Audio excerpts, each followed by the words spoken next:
Now, maybe before we just dive into all the juicy details, can you tell us a little bit more about your background and the origin story of Slab? Sure. So I studied at BYU and couldn't wait to leave, but I I don't know, through a winding path, I ended up back here trying to start my own business. So I we lived in Washington and I worked at a semiconductor company for 11 years, and I went to business school at the University of Chicago in the middle of that. And sitting in a cubicle, I finally thought of a business idea that I thought was good enough to quit my job over.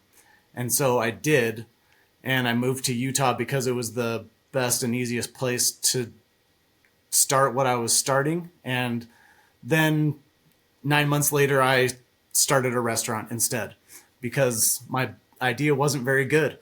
But that's a whole nother story.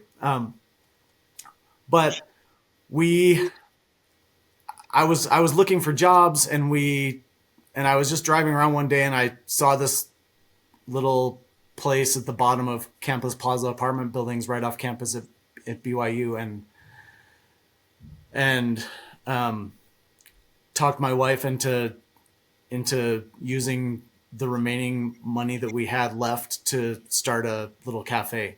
And so we started a restaurant.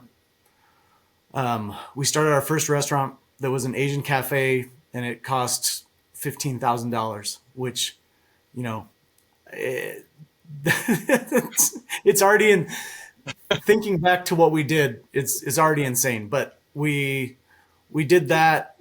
We ran that for 6 or 7 months and opened up a second place, and and then Slab